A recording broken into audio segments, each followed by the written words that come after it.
बिस्मिल्लाहिर्रहमानिर्रहीम। पिछले क्लास में हमने देखा था कि न्यूरॉन्स कैसे नर्व्स बनाते हैं, और अब हम देखेंगे कि ये जो नर्व्स होती हैं इनकी क्या क्या प्रॉपर्टीज़ होती हैं। Some of these properties are written here that nerves जो होती हैं वो एक्साइटेबल होती हैं, they can conduct electric potential, they have a refractory period, summation की प्रॉपर्टी होती है, अडेप्शन की प्रॉपर्टी होती है, इनफैटिगेबिलिटी होती है, ऑल और नन ला होता है।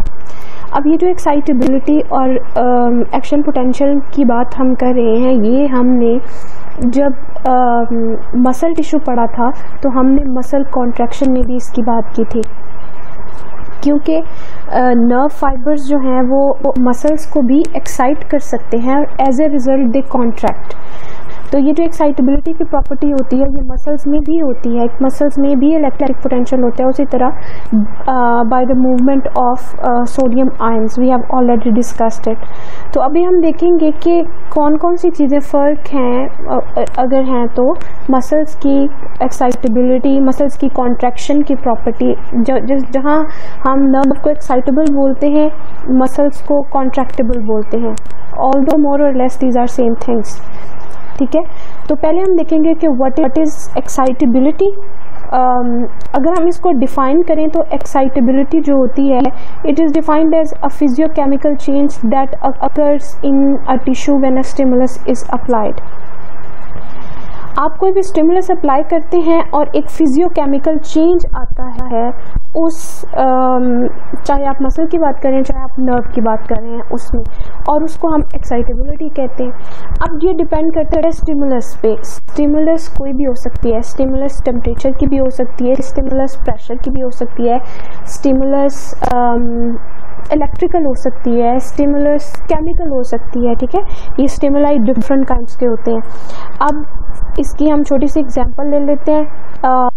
क्लास में आप साथ बैठे हुए हैं, किसी ने आपको चुटकी काट दिया, वो जो चुटकी काटना था that was a painful stimuli, और मे बी आपके जो बैरो रिसेप्टर थे वो उससे हर्ट हुए हैं, और ऑब्वियसली नोसिसेप्टर्स भी, और उन्होंने सेंसिटिव फाइबर्स के ज़रिए से इंफॉर्मेशन सेंड की है ब्रेन को, सेंट्रल नर्वस सिस्टम को, और मोटर फाइबर्स के ज़रिए से रिस्पॉन्स आया है जिसके नतीजे में आपका मसल कॉन्ट्रैक्ट किया है बाजू का और आपने उसे मारा है थप्पड़।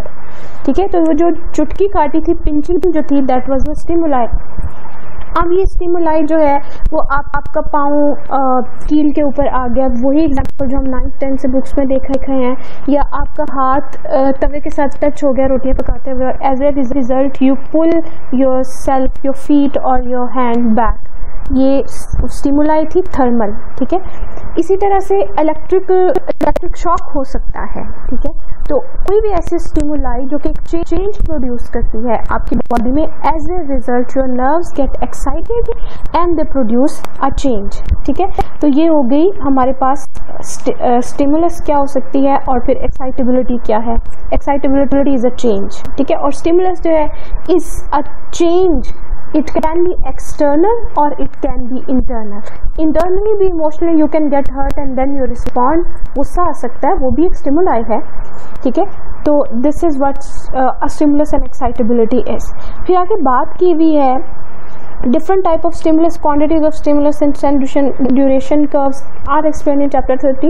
Chapter 30 is about these properties of skeletal muscle, उसमें ये सारी चीज़ें मेंशन की हुई हैं। Chronexy is an important parameter to determine the condition of nerve fiber, and clinically the damage of nerve fiber is determined by the measure of chronexy. Let me tell you what is chronexy and how do you measure it. Okay, यहाँ मैंने लिखा हुआ है rheo base and क्रोनेक्सी। ये दोनों inter related terms हैं। ये जो रियो बेस होता है ये क्या होता है, ये हम इस तरह से एक ग्राफ लेते हैं यूं, ठीक है, और उसमें वाई एक्सिस पे हम ले लेते हैं स्ट्रेंथ और एक्स एक्सिस में ले लेते हैं हम टाइम। अच्छा, किसी भी नर्व को एक्साइट करने के लिए इनडेफिनेट अमाउंट ऑफ टाइम, यानी टाइम की कोई कांस्टेंट नहीं है, कोई शर्त नहीं है, जितना मर्जी टाइम लगे, लेकिन एक कितना करंट चाहिए था एक नर्व को एक्साइट करने के लिए, उसको हम रियो बेस कहते हैं। पहले प्रीवियस स्टडीज़ में it was said to be like this, लेकिन 1991 में जो फाइनल अभी तक जो कि काम हो रहा है उस पर वो कहते हैं कि this is strength duration curve like this. यहाँ पे अगर मैं ले लेती हूँ 1, यहाँ पे आ जाता है 2, यहाँ पे आ जाता है 3, यहाँ पे आता है 4 और 5। तो ये जो लेट्स से इतना टाइम लगा है, इतना एक नर्व को स्टिमुलेट करने के लिए, तो ये जो चीज़ है इसको कहते हैं रियो बेस। सॉरी, इतनी स्ट्रेंथ लगी है, उसमें स्ट्रेंथ है और इतने टाइम में, ठीक है। तो indefinite amount of time, infinite time है, टाइम जितना भी लगे, हम ये देख रहे हैं कि कितनी स्ट्रेंथ का पोटेंशियल या करंट हमें चाहिए था एक नर्व को एक्साइट करने के लिए, उसको हम कहते हैं रियो। द वर्ड रियो जो है ये आई थिंक लैटिन है शायद। रियो मीन्स मिनिमल और बेस मीन करंट। तो minimal current required to produce a change और required to cause stimulation, cause a change which is excitability, ठीक है। and what is chronexy? अगर इस स्टिमुलस को डबल कर दिया जाए, यानी पहले 1 था, ठीक है, अब इसको 2 कर दिया, तो कितना टाइम लगेगा? तो ऑब्वियसली टाइम कम हो जाएगा। अगर यहाँ पे पहले था 1, 2 था, तो अगर हम उसको डबल कर दें तो कितना टाइम लगेगा, उसको हम बोलते हैं chronaxie. This one is chronaxie and this one was rheo base. This is not very much important for you, लेकिन बस समझ लें कि क्या है ये, न्यूरोसाइंसेज या न्यूरोलॉजी की टर्म्स है, लेकिन बुक में इसका जिक्र आ गया है तो जस्ट टाइम टेलिंग कि ये है क्या चीज़, ठीक है। एक्चुअली ये नर्व की स्ट्रेंथ को, नर्व की हेल्थ को चेक करते हैं हम इन दोनों चीज़ों से, रियो बेस के ज़रिए से भी और क्रोनेक्सी के ज़रिए से भी, ठीक है। तो हम ये दोनों जो है ये स्ट्रेंथ बताती है कितना टाइम लगा एक नर्व को एक्साइट करने में क्रोनेक्सी में, और कितनी स्ट्रेंथ लगी, कितना करंट चाहिए था हमें, वो हमें बताता है rheo base. Let's say it's 500 millivolt और समवट, ठीक है। और ये जो कर्व बनता है हम इसको time strength duration I think curve बोलते हैं, ठीक है। these things are explained in chapter number 30. So this is strength duration curve. अब हम बात कर लेते हैं स्टिमुलस की। हमने बात कर ली कि स्टिमुलस क्या होता है। स्टिमुलस इज़ अ चेंज, कोई भी हो सकता है, एक्सटर्नल इंटरनल हो सकता है। टाइप ऑफ स्टिमुलाई की हमने बात कर ली कि टेम्परेचर की वजह से हो सकती है, केमिकल हो सकती है, प्रेशर की वजह से हो सकती है, स्टिमुलस किसी भी तरह की हो सकती है। एक्सपेरिमेंटल स्टडीज़ के लिए ये सिर्फ इलेक्ट्रिकल स्टिमुलस यूज़ की जाती है, वो कैथोड और एनोड के ज़रिए से एक्सपेरिमेंट हम कर रहे होते हैं, क्योंकि इसको मेजर करना जो है वो आसान है, ठीक है। मतलब जब करंट जब भी लगता है तो पता होता है 220 वोल्ट का लगा है, ठीक है, और चुटकी कितनी ज़ोर से काटी है, थप्पड़ कितनी ज़ोर का पड़ा है, that can not be measured. तो एक्सपेरिमेंटली सिर्फ इलेक्ट्रिकल स्टिमुलस जो है ना उसको यूज़ किया जाता है। लेवल ऑफ स्टिमुलस क्या होते हैं इसका जिक्र आएगा अभी थोड़ा सा आगे चैप्टर में। सो लेवल ऑफ स्टिमुलस जो एक बेसिक लेवल है, वो जो चेंज प्रोड्यूस करने के लिए हमें चाहिए, उसको हम मिनिमल पोटेंशियल कहते हैं, या हम उसको थ्रेशोल्ड पोटेंशियल भी कह देते हैं। सो अगर मिनिमल पोटेंशियल को ऐसे, as the its name is suggesting, the minimum potential is the amount of potential which is required to produce a change. और वो चेंज क्या है? एक्साइटेशन है, और एक उसे क्या होगा, एक नर्व कंडक्ट करेगी।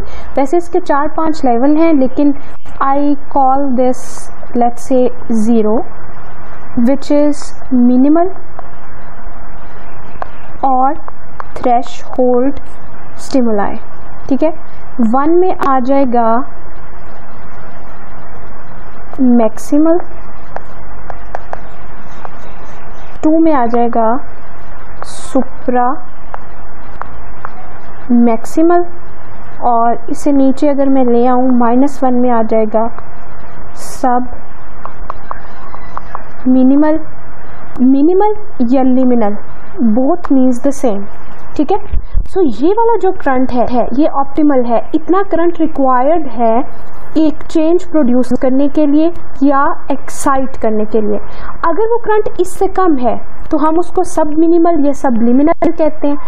1 is maximum and 2 is supra maximum, जो कि इससे ज़्यादा होते हैं, ठीक है। अब इसको आप बेहतर एक्शन पोटेंशियल में आप समझ सकते हैं। आपको याद होगा कि हमने जब पढ़ा था साइनेप्स न्यूरोमस्कुलर जंक्शन, तो ये चीज़ मैं इसलिए ड्रा कर रही हूँ that it is easy for you to recall. तो हमने क्या कहा था कि एक चेंज आती है, एक स्टिमुलस आती है in the form of positive charge, ठीक है। और रेस्टिंग मेम्ब्रेन पोटेंशियल हमारे पास नर्व्स का कितना होता है, -70 मिलीवोल्ट, और थ्रेशोल्ड पोटेंशियल कितना होता है, -55 मिलीवोल्ट, और या हम ये थ्रेशोल्ड पोटेंशियल को एक्शन पोटेंशियल भी कह सकते हैं। और मैक्सिमम प्रोपिगेटेड जो है वो कितना होता है जिस पे नर्व प्रोपिगेट करती है, दैट इज़ +35 और 30 मिलीवोल्ट, ठीक है। तो क्या हुआ था हमारे पास कि एक पॉजिटिव चार्ज की फॉर्म में एक स्टिमुलस आई थी, और यहाँ पे सबसे पहले हमारे पास सोडियम गेट्स ओपन हुए थे। सोडियम गेट्स को ओपन होने के लिए हमारे पास जो रिक्वायर्ड पोटेंशियल था दैट वाज -55 मिलीवोल्ट। अगर हम यहाँ पे मसल की बात कर रहे हों तो यू शुड रिमेंबर कि -90 मिलीवोल्ट जो था वो रेस्टिंग पोटेंशियल था, और -70 जो था वो थ्रेशोल्ड पोटेंशियल था। यहाँ पे हम नर्व की बात कर रहे हैं, ठीक है। तो नर्व के एंड पे हमारे पास -70 is resting membrane potential and -50 is threshold या स्पाइक पोटेंशियल जिसपे के शूट करती है। और वो शूट कैसे करेगी, जब यहाँ पे हमारे पास क्या होगा, सोडियम चैनल्स ओपन होंगे, ठीक है। यहाँ a lot of sodium started coming in, and if you remember फिर क्या हुआ था, हमारे पास +10 पे आके कैल्शियम चैनल्स जो थे वो ओपन हो गए थे, and then they started coming in, और यूँ इट रीच टू -30 या -35 मिलीवोल्ट, ठीक है। ये एक्शन पोटेंशियल हो गया हमारे पास। अब ये जो सब लिमिनल और वो स्टिमुलाई है, अब मैं उसकी बात करती हूँ। What does that mean? यूँ अगर एक्शन पोटेंशियल का ग्राफ ड्रा किया जाए तो वी नो दैट कि यहाँ पे जो रेस्टिंग मेम्ब्रेन पोटेंशियल है, या इसको यहाँ कर लेते हैं, दैट इज़ -70 मिलीवोल्ट, ओके। अब आप इसको एक स्टिमुलस देते हैं, ठीक है, एंड इट स्टार्ट्स फ्लक्चुएटिंग, ठीक है।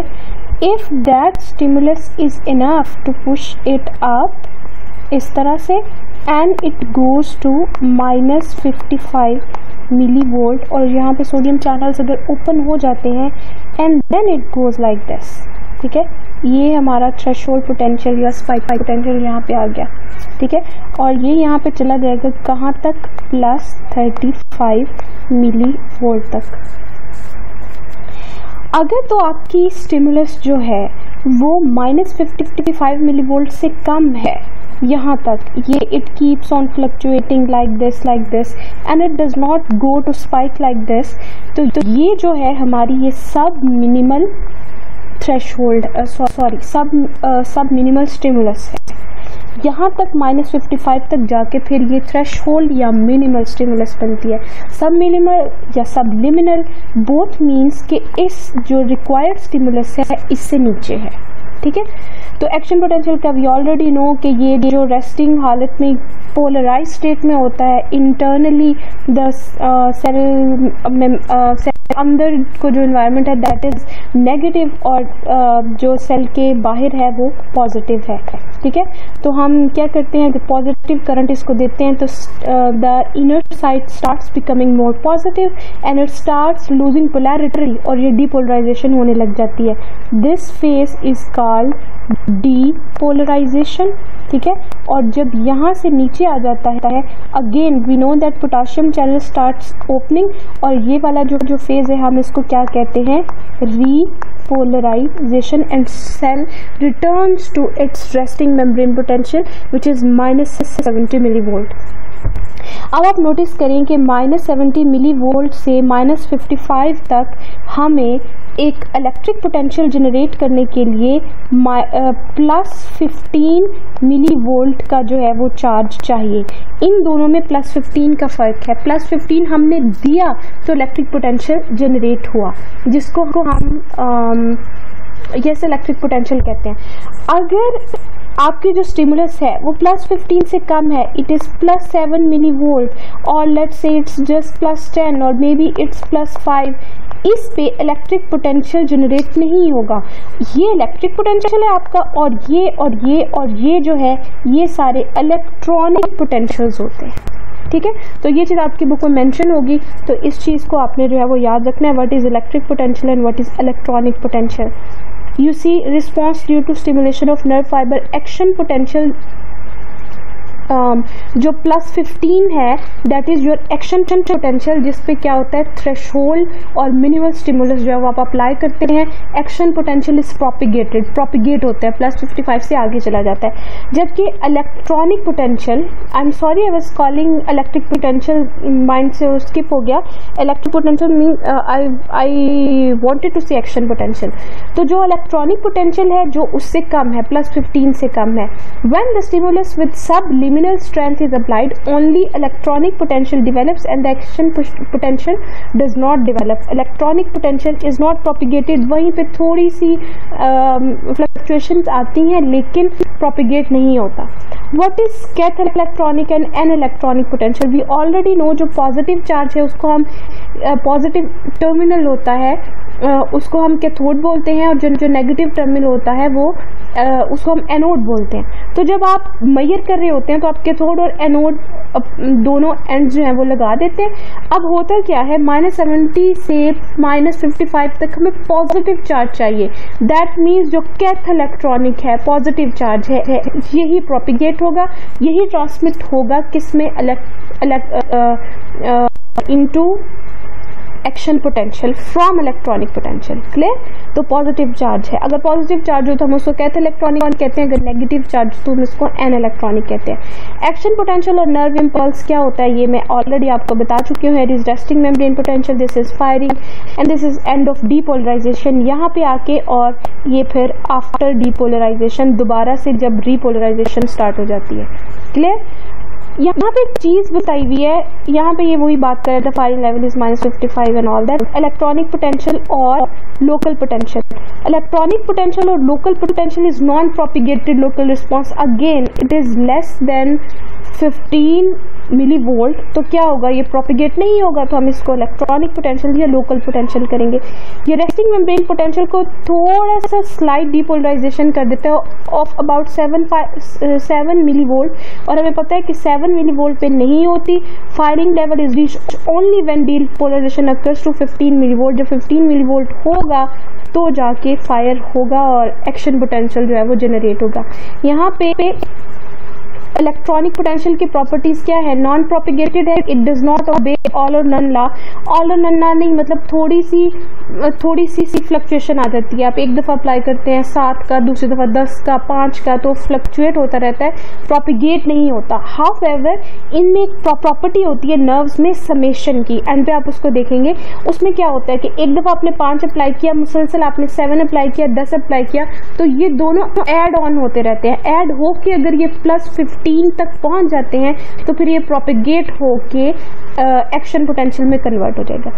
वोल्टेज क्लैंपिंग जो है इट्स जस्ट अ टेक्निक, जिसमें आप क्या करते हैं, यहाँ पे पिक्चर दिखाई हुई है, यू सी क्या किया इन्होंने, एक इंटरसेलुलर इलेक्ट्रोड है और एक एक्स्ट्रा सेलुलर इलेक्ट्रोड है, और करंट अप्लाई किया, और चेंजेस को क्या किया है, आपने फीडबैक जो आपका मॉनिटर था उसमें एम्पलीफायर लगा हुआ है, और वो क्या एम्पलीफाई कर देता है, रिजल्ट्स को रिकॉर्ड कर लेते हैं। This is not examination point of view से इम्पॉर्टेंट नहीं है, सिंपली सिग्नल जनरेशन के कैसे जो चार्ज था वो ट्रेवल किया है और कैसे ये प्रोपिगेट हुआ है, ठीक है, उसको रिकॉर्ड करने का एक मेथड है।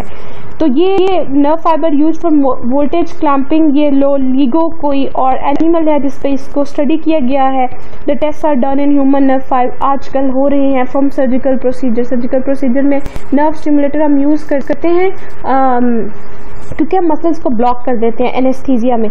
तो वहाँ पे ये जो है ये टेक्निक जो है ये यूज़ की जाती है कि कितना नर्व जो है वो ट्विचिंग होती है, डिफरेंट फिनोमेना होते हैं कॉन्ट्रैक्शन के मसल्स के, वहाँ से भी नर्व स्टिमुलेटर के जरिए हम ये रिकॉर्ड कर लेते हैं। आजकल ये भी चल रहा है। अच्छा, अगली प्रॉपर्टी है वो क्या है, कंडक्टिविटी। कंडक्टिविटी में क्या होता है कि ये नर्व फाइबर की एबिलिटी है जो ट्रांसमिट कर देती है nerve impulse from area of stimulation to the other areas. मतलब जो सोडियम चैनल या पॉजिटिव चार्ज जो आ रहा था वो एक एरिया से एंटर होता है, लेकिन ये क्या होता है, ये चार्ज जो है ये फ्लो करता है, ठीक है, करंट की फॉर्म में। तो उसी प्रॉपर्टी को कंडक्टिविटी या कंडक्शन कहते हैं। Movement of the electronic charge, जिसको हम करंट भी कहते हैं, वही प्रॉपर्टी है कंडक्टिविटी की। अब mechanism of conduction of nerve impulse क्या होता है, let me show it to you. अब मेरे पास यहाँ पे let say this is the intracellular resting state पे है तो नेगेटिव है, और बाहर क्या है, positive. Okay, this is the resting membrane potential of -70 millivolt. यहाँ भी बाहर क्या होगा, पॉजिटिव होगा, क्लियर, यहाँ भी नेगेटिव होगा। तो फर्ज कर लेते हैं कि हमारे पास यहाँ पे एक सोडियम चैनल जो है वो ओपन होता है, ठीक है, कोई भी स्टिमुलस आ जाती है, एक कैल्शियम चैनल है, कॉल इट व्हाटएवर, कोई भी, ठीक है, पॉजिटिव चार्ज आता है तो क्या होता है, cell starts losing it polarity and starts going towards zero, ठीक है। तो माइनस का जो इनसाइड जो थी मेम्ब्रेन वो नेगेटिव थी, it starts becoming positive and outside starts becoming negative. तो होता क्या है, ये जो नेगेटिव था it starts becoming positive and positive starts propagating it. ये नेगेटिव था, पॉजिटिव हो गया, ये पॉजिटिव इस नेगेटिव को पॉजिटिव में कन्वर्ट कर देगा। इसी तरह ये जो पॉजिटिव था ये क्या करेगा, नेगेटिव कर देगा, देन ये नेगेटिव इसको नेगेटिव कर देगा, देन ये नेगेटिव इसको नेगेटिव कर देगा।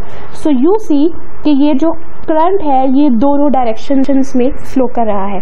एक और चीज़, ये जो method of propagation of nerve impulse या प्रोपिगेशन ऑफ करंट है, this occurs only in non myelinated nerve fibres, clear. In case of myelinated nerve fibres हमारे पास क्या होता है, हमारे पास यूं माइलिन शीथ होती है, और ये वाला जो एरिया है हमारे पास जो मैं ब्लू ड्रा कर रही हूँ, this is myelin sheath. It means this area is insulated, ये गुजरने नहीं देगा।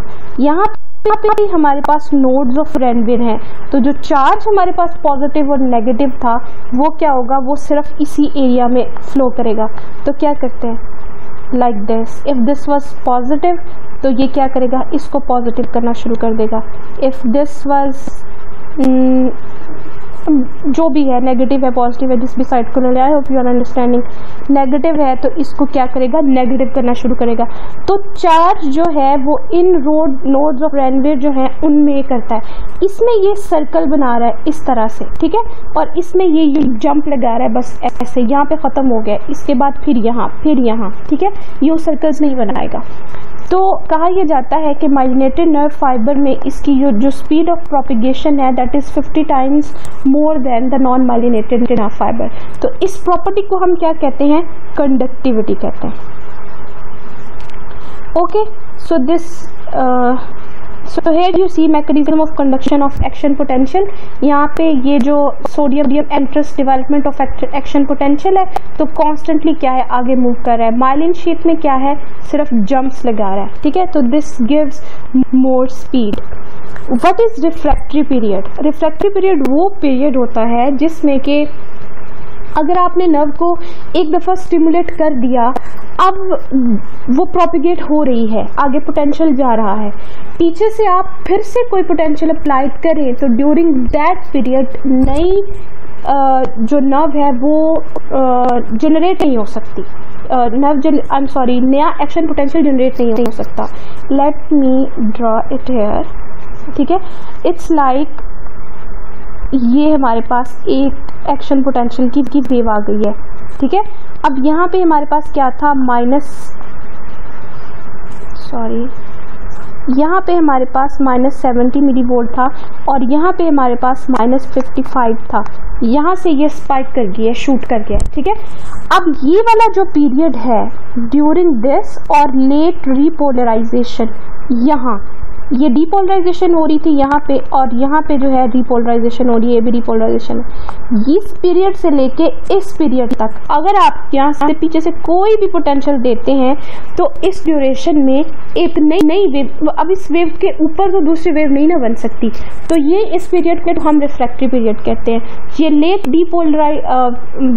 डीपोलराइजेशन से लेके लेट रीपोलराइजेशन तक होती है, इसको एब्सोल्यूट रिफ्रैक्टिव पीरियड कहते हैं, इसको लेटेंट रिफ्रैक्टिव कहते हैं। इसमें क्या होता है कि इसमें अगर आप अप्लाई करते हैं तो देयर आर चांसेस कि एक नई इलेक्ट्रिक एक्शन पोटेंशियल की वेव आ जाए, तो यहाँ पे जो ब्रेक आना था वो ना आए और एग्जैक्टली इस तरह से नई वेव आ जाए, ठीक है। So this is the refractive period जिसमें कि न्यू एक्शन पोटेंशियल जो है जनरेट नहीं करता, डजंट मैटर कि कितना भी एम्पलीट्यूड था उसका जो आपने अप्लाई किया था। अब नेक्स्ट प्रॉपर्टी हमारे पास आई हुई है समेशन की। ये मैंने अभी जिक्र किया था, समेशन क्या होता है कि जो इम्पल्सेस हैं वो ऐड ऑन हो जाती हैं और उससे क्या होता है कि एक एक्शन पोटेंशियल जनरेट हो सकता है, इसको हम फिनोमेना ऑफ समेशन कहते हैं। अडैप्शन क्या होती है, जब आप कॉन्स्टेंटली एक नर्व फाइबर को स्टिमुलेट करते रहते हैं तो क्या होता है, अकोमोडेशन हो जाती है, इट गेट्स डीपोलराइज्ड और फिर ये रिस्पॉन्स शो नहीं करता। रिमेंबर अडैप्शन और fatigue are two different things. Fatigue जो होती है वो मसल्स में होती है जिसमें कि मसल्स टायर्ड हो जाते हैं and then you can not further manipulate them, जबकि जो नर्व्स हैं वो फटीग नहीं होती, कॉन्स्टेंटली आप उनको कर सकते हैं, लेकिन over long period of time जिसमें नर्व्स जो है वो आपकी सुस्त हो जाती है, कॉल इट सुस्ती, ठीक है। तो इसको हम क्या बोलते हैं, अडैप्शन बोलते हैं। तो decreases slowly and finally the nerve does not show any response at all, phenomena is known as adaptation और अकोमोडेशन। इसी तरह रिसेप्टर्स में भी होता है, रिसेप्टर्स कॉन्स्टेंटली जब स्टिमुलेट होते रहते हैं तो उनकी फंक्शनिंग जो है वो कम हो जाती है, फिर आपको जो सबस्ट्रेट है उसको उसकी क्वांटिटी इंक्रीज करनी पड़ती है, इसी तरह पोटेंशियल इंक्रीज करना पड़ता है। तो कहते हैं कि अडैप्शन की काज क्या होती है, डीपोलराइजेशन कॉन्टिन्यूसली अगर होती रहे, depolarisation inactivates the sodium pump and increases the flux of potassium ion. Continuous depolarisation जो है वो काज करती है अडेप्टेशन। इनफैटिगेबिलिटी जो मैंने अभी बात की है, they do not gate fatigue at that time, complete refractive period does not conduct other action potential जब एक कर रहा होता है, ठीक है। तो जो रिफ्रैक्टिव पीरियड होता है उसका यही फायदा होता है कि एक दफ़ा प्रॉपरली डीपोलराइजेशन होती है, then depolarisation, so it's a phenomena, एक action potential rest, it contributes to infatigability quality of the nerves characteristic. All or none last stage that nerve is stimulated by stimulus, it gives maximum response or does not give response at all. ऐसा नहीं होगा कि छोटा सा action potential generate हुआ है, action potential की एक वैल्यू है -70 से -55 और then +35, either it will shoot और ईदर इट विल नॉट, ठीक है। So these were all the properties of, और बाकी यहाँ पे मैंने क्रोनेक्सी और रियो बेस का बताया था, और ये यहाँ पे जो डिफरेंट लेवल्स ऑफ स्टिमुलस मैंने बताए हैं। If you want to read you can go to chapter number 30 and you can read it here. Okay, so that was all about the property.